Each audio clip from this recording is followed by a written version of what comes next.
आग्रह गर्नुभएको छ।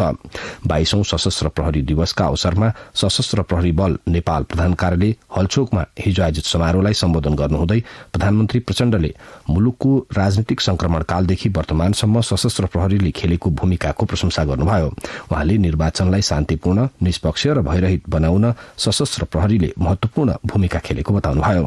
प्रधानमन्त्री प्रचण्डले सबै निकायसँग सहकार्य र समन्वय गरी कार्यक्षेत्रमा परिचालित हुन सशस्त्र प्रहरीलाई निर्देशन पनि दिनुभयो। त्यस अवसरमा उपप्रधान एवं गृहमन्त्री रवि लामिछानेले कार्यादेश अनुसार पृथकतावादी एवं आतंकवादी गतिविधि नियन्त्रण गर्नु सशस्त्र प्रहरीको प्रमुख जिम्मेवारी रहेकाले संगठनलाई त्यसका लागि तयार पार्नुपर्ने बताउनुभयो। उपप्रधानमन्त्री लामिछानेले राष्ट्रिय र अन्तर्राष्ट्रिय परिस्थितिको मूल्याङ्कन र अध्ययन गरी सशस्त्र प्रहरीको जनशक्ति तयार पार्नुपर्ने आवश्यकता उठाउनुभयो। यसअघि सशस्त्र प्रहरी प्रधान कार्यालयको निरीक्षण गर्नुहुँदै उपप्रधान एवं गृहमन्त्री लामिछानेले राष्ट्र सेवक सशस्त्र प्रहरी कर्मचारीको आधारभूत आवश्यकताका रूपमा रहेको बसोबास, बन्दोबस्ती, लत्ता कपडा, हात हतियार उपलब्ध गराउनेतर्फ मन्त्रालयले पहल कदमी शुरू गरिसकेको जानकारी दिनुभयो। नेपाली कांग्रेसले राष्ट्रपतिको निर्वाचन समयमै गर्नुपर्नेमा जोड़ दिएको छ। पार्टी सभापति शेरबहादुर देउवाको निवास धुम्बाराहीमा हिजो बसेको कांग्रेसका पदाधिकारी एवं पूर्व पदाधिकारीहरूको बैठकले कानूनी अडचन भए त्यसलाई हटाएर समयमै निर्वाचन गर्न सरकारको ध्यानाकर्षण गराउने निर्णय गरेको पार्टी प्रवक्ता डाक्टर प्रकाश शरण महतले जानकारी दिनुभयो। प्रवक्ता डाक्टर महतले हिजोको बैठकमा राष्ट्रपतिमा कांग्रेसले उम्मेदवारी दिने र सहमतिका लागि संसदमा रहेका दलहरूसँग छलफल थाल्ने निर्णय गरेको पनि बताउनुभयो। संघीय संसद सचिवालयले नेपाली कांग्रेस नै प्रमुख प्रतिपक्षी दल भएको जानकारी गराएको छ। सचिवालयले नेपाली कांग्रेस संसदीय दलको कार्यालयलाई हिजो पत्र लेख्दै त्यसबारे जानकारी गराएको हो। संसद सचिवालयले कांग्रेस संसदीय दलका नेता शेरबहादुर देउवालाई प्रमुख विपक्षी दलको नेताको हैसियतले कानून अनुसार सेवा सुविधा प्राप्त हुने पत्र मार्फत जनाएको छ। कांग्रेसले प्रधानमन्त्री पुष्पकमल दाहाल प्रचण्डलाई विश्वासको मत दिएपछि विपक्षी दलको मान्यता के हुन्छ भनी प्रश्न उठेको थियो। त्यसमा सचिवालयले पत्र मार्फत स्पष्ट पारेको छ। नवनिर्वाचित उपसभामुख इन्दिरा राणा मगरले प्रतिनिधि सभाको उपसभामुख पदको पद तथा गोपनीयताको शपथ लिनुभएको छ। राष्ट्रपति भवन शीतल निवासमा हिजो आयोजित समारोहमा सभामुख देवराज घिमिरेले उपसभामुख राणा मगरलाई शपथ गराउनुभयो। शपथ ग्रहण समारोहमा राष्ट्रपति विद्यादेवी भण्डारी, उपराष्ट्रपति नन्दबहादुर पुन, राष्ट्रिय सभाका अध्यक्ष गणेश प्रसाद तिमिल सिन्हा लगायतको उपस्थिति रहेको थियो। नवनिर्वाचित उपसभामुख इन्दिरा राणाले हिजै सिंहदरबार स्थित संसद सचिवालय भवनमा पद बहाली गर्नुभएको छ। कार्यभार सम्हाल्नु अघि हिजो उपसभामुख राणा मगरले आफू दलीय आबद्धताबाट अलग भएको घोषणा गर्नुभएको छ। उहाँले उपसभामुख पदको भूमिकालाई स्वतन्त्र, निष्पक्ष, मर्यादित र विश्वसनीय बनाउन पदमा रहुन्जेल पार्टीको सम्पूर्ण राजनैतिक र सांगठनिक जिम्मेवारीबाट आफू अलग रहने घोषणा गर्नुभएको हो। राष्ट्रिय योजना आयोगको उपाध्यक्षमा डाक्टर मीन बहादुर श्रेष्ठ नियुक्त हुनुभएको छ। हिजो बसेको मन्त्री परिषदको बैठकले डाक्टर श्रेष्ठलाई उपाध्यक्षमा नियुक्त गरेको हो।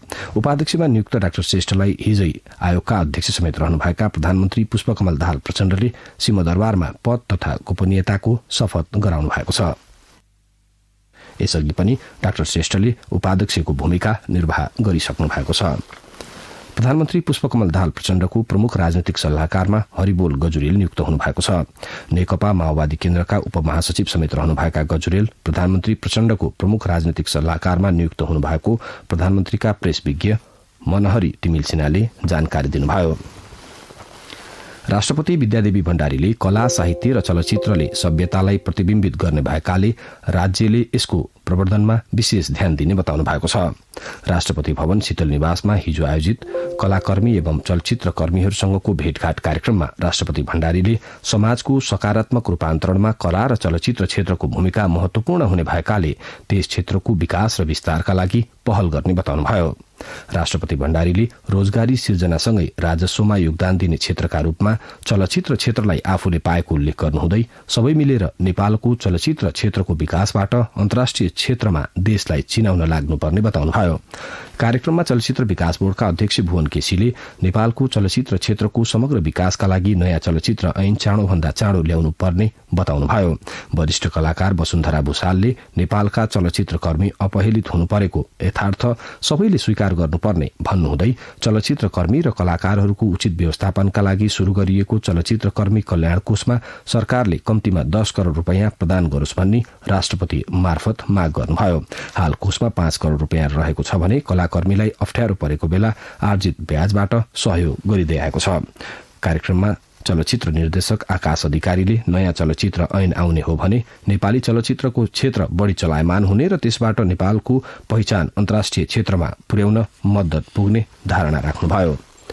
राष्ट्रिय स्वतन्त्र पार्टी संसदीय दलको उपनेतामा विराज भक्त श्रेष्ठ र प्रमुख सचेतकमा सन्तोष परियार चयन हुनुभएको छ।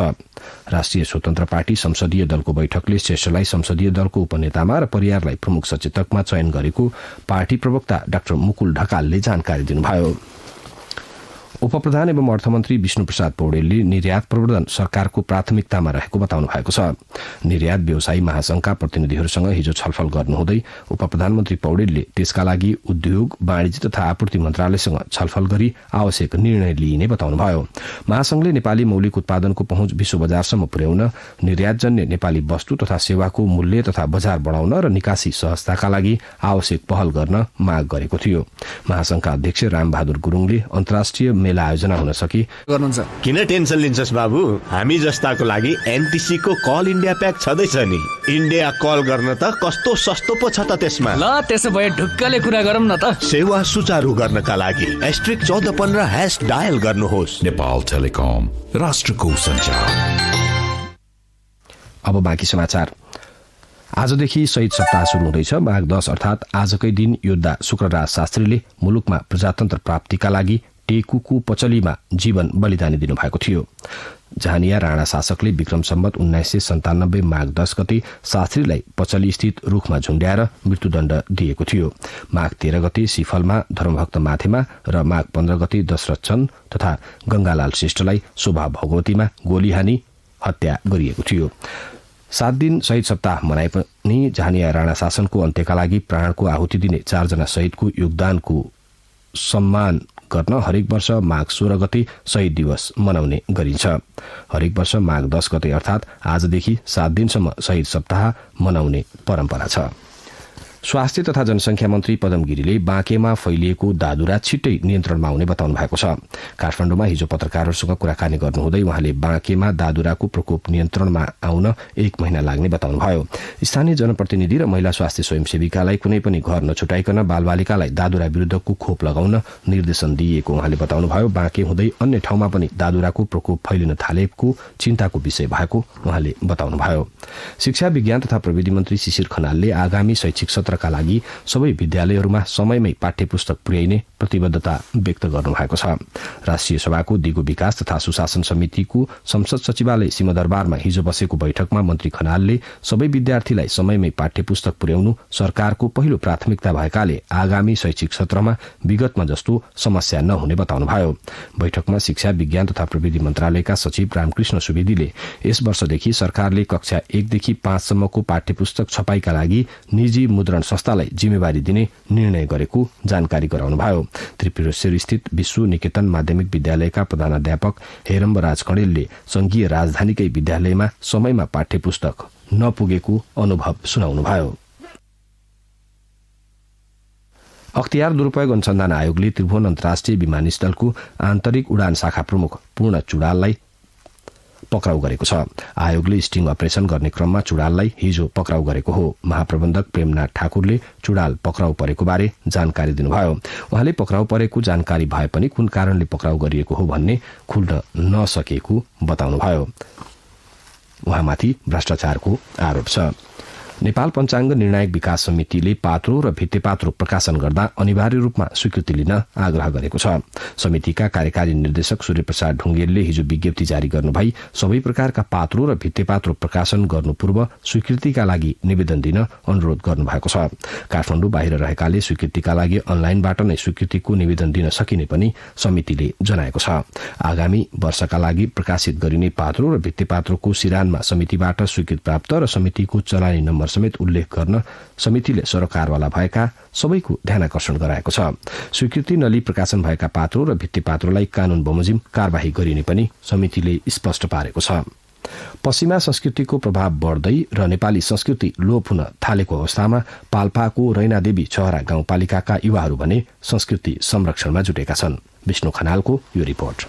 पाल्पा कला संस्कृतिमा धनी जिल्ला हो। युवाहरू गाउँ छोडी बजार तथा विदेशी स्थानीय संस्कृति हराउँदै गएको हो। संस्कृति हस्तान्तरणमा अहिले भने स्थानीय सरकारले चासो दिन थालेको छ। रैनादेवीको इतिहासको रूपमा रहेको ठुलो नाच तथा सुरुठी नाचको इतिहास बोकेको र यसको जगेर्ना गर्न पहल गरेको बताउनुहुन्छ स्थानीय युवा विशाल दर्लामी। जुन सुरुठी र ठुलो नाच हो यो अहिले लोप हुँदैछ र यसको जगेर्ना गर्नका निम्ति हामीले यो पहल गरिरहेका छौँ। सबै जात जातिको सांस्कृतिक परम्परा संरक्षण गर्दै आगामी दिनमा आर्थिक उपार्जनको माध्यम बनाउने बताउनुहुन्छ रैनादेवी छहरा 3 भुवन पोखरीका वडा अध्यक्ष प्रदीप पौडेल। अबका दिनहरूमा पनि हामीले यस्तै भजन प्रतियोगिता त्यस्तै गरी यो पञ्चेबाजा प्रतियोगिता गर्दै जाने र यसको सांस्कृतिक महत्व र धार्मिक महत्वलाई अझ उजागर गर्ने हाम्रो वडा कार्यालय र समग्र गाउँपालिकाको योजना रहेको छ। पञ्चेबाजा, मारुनी, ठुलोनाच, सोरठीनाच जस्ता परम्परागत संस्कृतिहरूमा आज पनि आन्तरिक तथा बाह्य पर्यटकको चाख हुने गरेको पाइन्छ।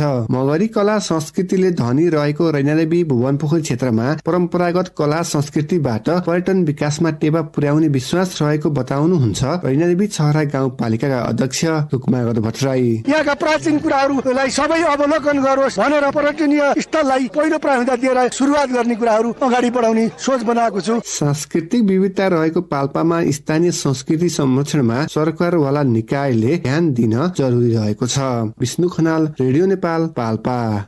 म्याग्दीको मंगला गाउँपालिका 2 काफल गौरमा हिजो दिउँसो जीप दुर्घटना हुँदा एकजनाको मृत्यु भएको छ। थाइवाङबाट बेनी जाँदै गरेको बोलेरो जीप दुर्घटना हुँदा 7 जना घाइते भएको जिल्ला प्रहरी कार्यालयले जनाएको छ। दुर्घटनाका क्रममा घाइते हुनुभएकी मंगला 1 की 60 वर्षीय फौमाया गर्बुजाको उपचारका क्रममा बेनी अस्पतालमा मृत्यु भएको प्रहरी निरीक्षक राजन ढकालले बताउनुभयो। गम्भीर घाइते 3 जनालाई थप उपचारका लागि पोखरा पुर्याइएको छ। विगत 3 महिनादेखि पानी नपरेर बाली सुक्न थालेपछि बाजुराका किसानहरू चिन्तित बनेका छन्। राजेन्द्र विकको यो रिपोर्ट।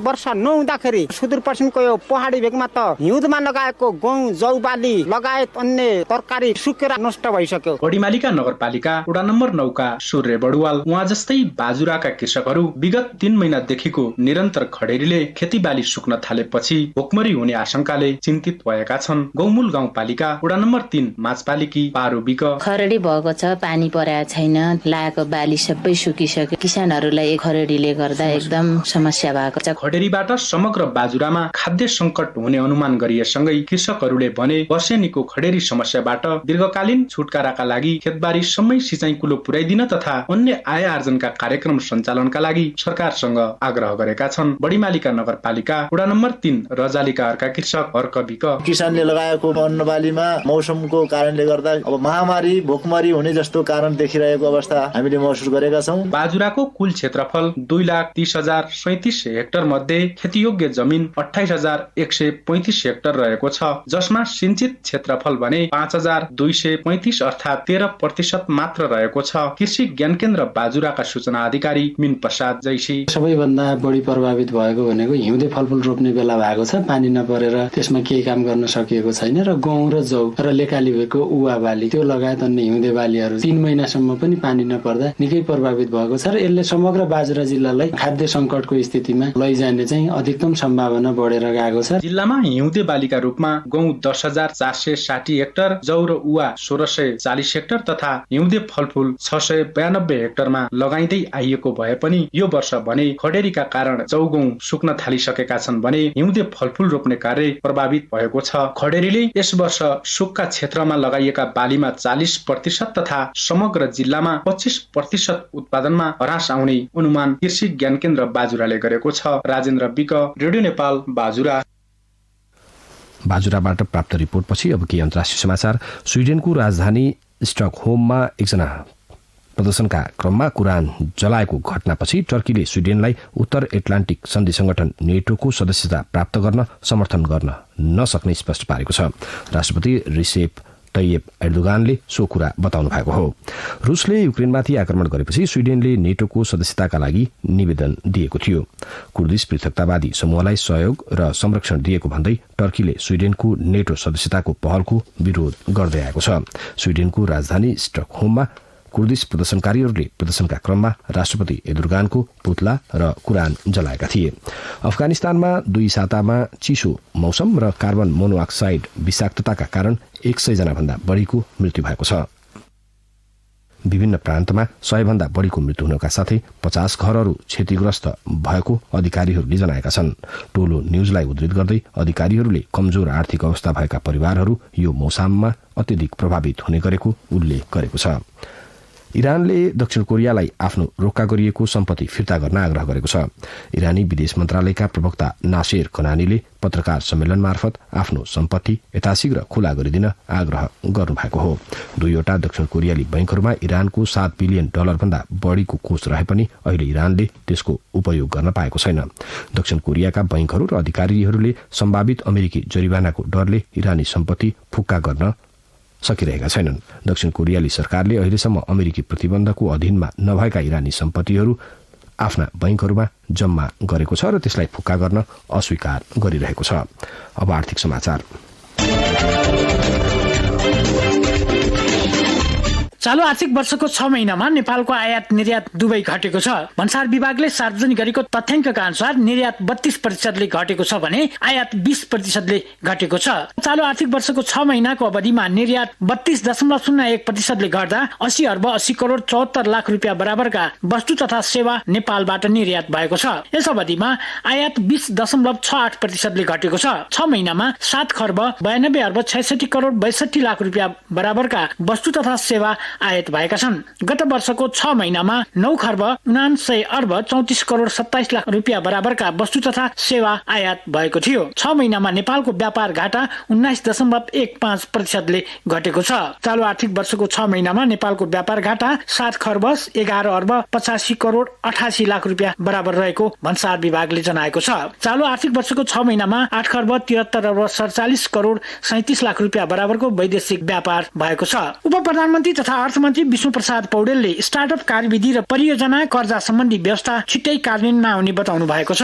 नेपाल उद्योग वाणिज्य महासंघले सोमबार ललितपुरमा आयोजना गरेको साना तथा मझौला उद्यमी सम्मेलनमा बोल्दै अर्थमन्त्री पौडेलले लामो समयदेखि बन्न नसकेको स्टार्टअप कार्यविधि तयार पार्न आफूले पहल गर्ने बताउनु भयो। साना तथा मझौला उद्योगका समस्या बारे निजी क्षेत्रले सरकारलाई स्पष्ट सुझाव दिन आवश्यक भएको अर्थमन्त्रीले बताउनु भयो। लघु घरेलु साना तथा मझौला उद्योगका समस्या पहिचान गरी समाधानका लागि सरकारले पहल गर्ने बताउनु हुँदै अर्थमन्त्री पौडेलले सेवा प्रवाहलाई कसरी सहज बनाउन सकिन्छ भनेर मूर्त र स्पष्ट सुझावको अपेक्षा निजी क्षेत्रबाट सरकारले गरेको पनि स्पष्ट पार्नुभयो। कार्यक्रममा नेपाल उद्योग वाणिज्य महासंघका अध्यक्ष शेखर गोल्छाले साना तथा मध्यम स्तरका उद्यमहरू आकारमा साना भए पनि अर्थतन्त्रमा तिनीहरूको महत्वपूर्ण योगदान रहेको बताउनुभयो। ब्याज दरमा स्थायित्व, सरल र सहज कर प्रणाली बनाउनका लागि राज्यले महत्वपूर्ण भूमिका खेल्नु आवश्यक भएकोमा अध्यक्ष गोल्छाले जोड दिनुभयो। 3 दिनको बिदापछि खुलेको नेपाल शेयर बजारको परिसूचक नेप्से सोमबार दोहोरो अंकले घटेको छ। गत बिहीबार करिब 6 अंकले बढेर बन्द भएको नेप्से परिसूचक यस दिन 13.71 अंकले घटेर 2165.10 बिन्दुमा झरेको छ। नेप्सेसँग यस दिन कारोबार रकम पनि घटेको छ। अघिल्लो कारोबार दिन करिब 5 अर्बको शेयरको किनबेच भएको बजारमा यस दिन 3 अर्ब 86 करोड 40 लाख रुपियाँ बराबरका 1 करोड 7 लाख 59 हजार किता शेयरहरू किनबेच भएका छन्। लामो समयसम्म हिउँदे वर्षा नहुँदा डोटीमा हिउँदे बाली सुक्न थालेपछि किसानहरू चिन्तित भएका छन्। यस वर्ष खडेरीका कारण जिल्लामै गहुँ, जौ, मसुरो, हिउँदे तरकारीको उत्पादनमा निकै कमी हुने देखिएको बडीकेदार गाउँपालिका 5 का किसान टंक रम्तेलले बताउनु भयो। जिल्लाका अधिकांश किसान उत्पादनमा कमी आउने भएपछि चिन्तित भएका हुन्। डोटीमा 22,276 हेक्टर जमिन खेती योग्य रहेकोमा हाल 14,298 हेक्टर जमिनमा मात्र गहुँ खेती हुने गरेको छ। भुवन आचार्य। अब खेल समाचार। एनएसजे पल्सर स्पोर्ट अवार्डको 19औं संस्करण फागुनमा हुने भएको छ। नेपाल खेलकुद पत्रकारहरूको छाता संगठन नेपाल खेलकुद पत्रकार मञ्च एनएसजेएफले सोमबार पत्रकार सम्मेलनमा अवार्ड फागुन 23 गते हुने जनाएको छ। 2078 सालभर नेपाली खेलकुदमा योगदान पुर्याउने खेलाडी, प्रशिक्षक र खेलकर्मीलाई सम्मान गर्ने अवार्ड कार्यक्रम काठमाडौँ कमलादेशस्थित प्रज्ञा भवनमा आयोजना हुने एनएसजेएफले जनाएको छ। यस पटकको पल्सर स्पोर्ट अवार्ड 2078 मा 9 विधामा अवार्ड प्रदान गरिनेछ। त्यसमा वर्षको उत्कृष्ट खेलाडी पुरुष, वर्षका उत्कृष्ट खेलाडी महिला, वर्षका उत्कृष्ट खेलाडी युवा, वर्ष प्रशिक्षक, people's choice award, para athletics सम्मान, special award, life time achievement award र एसियन स्पोर्ट जर्नालिस्ट अवार्ड रहेको छ। वर्ष खेलाडी पुरुष, महिला, पिपुल्स चोइस र प्रशिक्षक गरी 4 विधाका विजेतालाई बजाज पल्सर स्पोर्ट प्रदान गरिनेछ। यसपटक वर्षका युवा खेलाडीलाई पनि मोटरसाइकल प्रदान गरिने एनएसजीएफले जनाएको छ। अन्य विधाका विजेतालाई जनै 50,000 रुपियाँ सहित विभिन्न गिफ्ट ह्याम्पर प्रदान गरिनेछ। विभागीय क्लब एफएफले दोस्रो टाइगर कप राष्ट्रिय तथा अन्तर्राष्ट्रिय आमन्त्रित क्लब च्याम्पियनशिप महिला तथा पुरुष भलिबल प्रतियोगिताको पुरुषतर्फ लगातार दोस्रो जित निकालेको छ। पोखराको रङ्गशाला स्थित भलिबल कोर्टमा भएको खेलमा विभागीय क्लब एफएफले अर्को विभागीय क्लब नेपाल पुलिस क्लबलाई 3-1 को सेटमा पराजित गरेको छ। आइतबार भएको पहिलो खेलमा एफएफले अर्को विभागीय क्लब त्रिभुवन आर्मी क्लबलाई पनि 3-1 को सेटमा पराजित गरेको थियो। त्यस्तै पुलिस आयोजक टोली गण्डकीसँग 3-0 को सोझो सेटमा पराजित भएको थियो। महिला पुरुष दुवैतर्फ च्याम्पियन टोलीले रु 5-5 लाख र उपविजेता टिमलाई समान नगद रु 2,50,000 पुरस्कार प्रदान गर्नेछ। नेपाल T20 क्रिकेट लिगमा स्पट फिक्सिङ गरेको आरोपमा पूर्व राष्ट्रिय क्रिकेटर महबुब आलम र राष्ट्रिय क्रिकेट टोलीका सदस्य आदिल अन्सारी पक्राउ परेका छन्। केन्द्रीय अनुसन्धान ब्युरो CIB को टोलीले सोमबार महबुब र आदिललाई पक्राउ गरेको हो। नेपाल T20 लिग पुस 9 गतिबाट 27 गतिसम्म ट्यु क्रिकेट मैदानमा आयोजना भएको थियो। प्रतियोगितामा स्पट फिक्सिङ भएको चर्चापछि CIBले अनुसन्धान थालेको थियो। त्यस्तै अन्तर्राष्ट्रिय क्रिकेट काउन्सिल टोलीले समेत अनुसन्धान गरेको थियो। राष्ट्रिय खेलकुद परिषद राखेफले समेत छानबिन समिति गठन गरेको थियो। अझै बम अब मौसम। आज गण्डकी, लुम्बिनी, कर्णाली र सुदूरपश्चिम प्रदेशमा आंशिकदेखि सामान्य बदली रही गण्डकी, लुम्बिनी, कर्णाली र सुदूरपश्चिम प्रदेशका कतिपय स्थानमा हल्का वर्षा हुनुका साथै गण्डकी, कर्णाली र सुदूरपश्चिम प्रदेशका उच्च हिमाली भागका केही स्थानमा हिमपात हुने जल तथा मौसम विज्ञान विभागले जनाएको छ। गत 24 घण्टामा काठमाडौँ उपत्यकामा मापन गरिएको अधिकतम तापक्रम 22 डिग्री सेल्सियस, न्यूनतम तापक्रम 4.9 डिग्री सेल्सियस। अहिले बिहानको सापेक्षिक आर्द्रता 83%। आज दिउँसो काठमाडौँ उपत्यकाको अधिकतम तापक्रम 18 देखि 20 डिग्री सेल्सियसका बीच रहने अनुमान गरिएको छ। काठमाडौँ उपत्यकामा सूर्योदय अघि बिहान 6:54 भयो भने सूर्यास्त भरे साँझ 5:38 हुनेछ। अन्त्यमा प्रमुख समाचार पुनः एकपटक। प्रदेश सरकारहरूमा मन्त्रालयको संख्या र खर्च घटाउन आफूले गरेको प्रस्ताव अनुसार विभिन्न प्रदेशहरूमा मन्त्रालयको संख्या घटाइएको प्रधानमन्त्री पुष्पकमल दाहाल प्रचण्डको भनाई। राष्ट्रपति निर्वाचन समयमै गर्नुपर्नेमा नेपाली कांग्रेसको जोड। नेपाली कांग्रेस नै प्रमुख प्रतिपक्षी दल भएको संसद सचिवालयद्वारा जानकारी। राष्ट्रिय योजना आयोगको उपाध्यक्षमा डाक्टर मीनबहादुर श्रेष्ठ र प्रधानमन्त्रीको प्रमुख राजनैतिक सल्लाहकारमा हरिबोल गजुरेल नियुक्त। सरकार र निजी क्षेत्र मिलेर निर्यात बढाउनु पर्नेमा अर्थमन्त्री विष्णुप्रसाद पौडेलको जोड र स्वीडेनलाई नेटोको सदस्यताका लागि सहयोग गर्न नसक्ने टर्कीको घोषणा। बिहान 7 बजेको समाचार सकियो। अर्को समाचार प्रसारण 8 बजे अंग्रेजीमा सुन्न सक्नुहुनेछ। हवस् त, नमस्कार। 4G LTE मोबाइल सेट सम्बन्धी नेपाल टेलिकमको सूचना। नेपाल टेलिकमले देशभर VoLTE सहितको अत्याधुनिक 4G LTE नेटवर्क विस्तार गरिरहेको हुनाले 4Gबाट गुणस्तरीय इन्टरनेट तथा कल सुविधा प्राप्त गर्नका लागि नयाँ मोबाइल सेट खरिद गर्दा सेटले LTE ब्यान्ड 20 800 मेगाहर्ज र VoLTE सपोर्ट गर्ने यकिन गर्नुहुन अनुरोध गरिन्छ। नेपाल टेलिकम, राष्ट्रको सञ्चार। राष्ट्रव्यापी लोकगीत गायन प्रतियोगिता सम्बन्धी रेडियो नेपालको सूचना। अख्तियार दुरुपयोग अनुसन्धान आयोगको 32औं स्थापना दिवसको उपलक्ष्यमा सदाचार, भ्रष्टाचार नियन्त्रण र सुशासन सम्बन्धी विषयमा सचेतना अभिवृद्धिका लागि यही 2079 माघ 20 गते राष्ट्रव्यापी लोकगीत गायन प्रतियोगिता सञ्चालन गरिने भएकोले इच्छुक कलाकारहरूले आफूले गाउने गीत सहित माघ 15 गतेसम्म रेडियो नेपाल सिंहदरबार काठमाडौँमा आवेदन दिनुहुन यो सूचना प्रसारण गरिएको छ। प्रतियोगितामा पुरस्कृत कलाकारलाई प्रमाण पत्र सहित प्रथम रु 1 लाख, द्वितीय रु 50,000, तृतीय रु 25,000 र सान्त्वना पुरस्कार रु 10,000 प्रदान गरिनेछ। छनौट भएका सहभागी सबै कलाकारलाई प्रशंसा पत्र प्रदान गरिनेछ। 2079 माघ 20 गते रेडियो नेपालबाट प्रत्यक्ष प्रसारण गरिने राष्ट्रव्यापी लोकगीत गायन प्रतियोगिता सम्बन्धी विषयमा थप जानकारीका लागि संगीत शाखाको फोन नम्बर 01 42 11 850 मा सम्पर्क राख्नुहुन अनुरोध छ।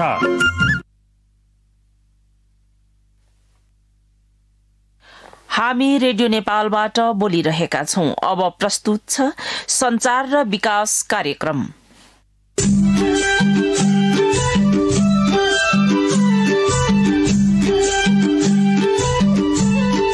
नमस्कार, कार्यक्रम संचार र विकासबाट म नवीन दाहाल र म दीक्षा अवस्थी। यो कार्यक्रम नेपाल दूरसञ्चार प्राधिकरण र रेडियो नेपालको सहकार्यमा तयार पारिएको हो। तपाईले यो कार्यक्रम मंगलबार बिहान 7 बजेको समाचारपछि करिब 15 मिनेटसम्म सुन्न सक्नुहुन्छ।